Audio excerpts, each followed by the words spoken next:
ఎక్కడ లేని విధంగా భారతదేశంలోనే ఎక్కడ లేని విధంగా ఇలా దళిత బంధుని ఒక పైలట్ ప్రాజెక్ట్గా తీసుకొని హుజరాబాద్ నియోజకవర్గంలో దాదాపు 18,000 మందికి ఇలా దళిత బంధువు ఇచ్చి 10 లక్షల రూపాయలు వాళ్ళ అకౌంట్లో వేసినప్పటికీ ఇలా ఫైనాన్షియల్ ఇంప్లికేషన్స్ లేవని నేను పదే అసెంబ్లీలో ఇప్పటికొక పోయిన సెషన్లో మాట్లాడినా, మొన్న సెషన్లో మాట్లాడినా, ఖచ్చితంగా ఆ ఉన్న డబ్బుని వెంటనే విడుదల చేయండి అని చెప్పి నేను పదే అడుగుతా ఉన్నాను.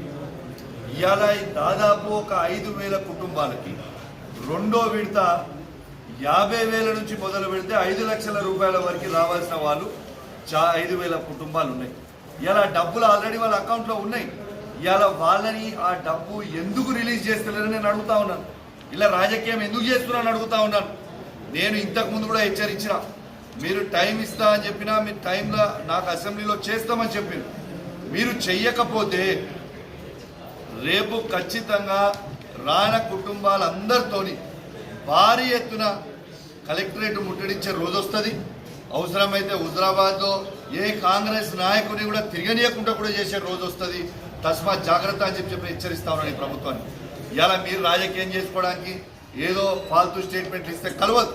కేసీఆర్ గారు ఇచ్చింది వాస్తవమా కాదా, ఆ డబ్బు వాళ్ళ అకౌంట్లో ఉన్నది వాస్తవమా కాదా, రిలీజ్ చేయడానికి మీకు ఎన్ని వస్తుంది నాకు అర్థం కాదు. ఖచ్చితంగా డిమాండ్ చేస్తా ఉన్నాం ఈ ప్రభుత్వాన్ని.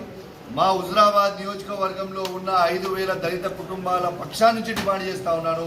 ఖచ్చితంగా రిలీజ్ చేయాలి. చేయకపోతే మాత్రం తీవ్రమైన పరిణామాలు ఎదుర్కొనే పరిస్థితి వస్తుందని చెప్పి కూడా హెచ్చరిస్తూ సెలవు తీసుకుంటా ఉన్నాను. జై తెలంగాణ.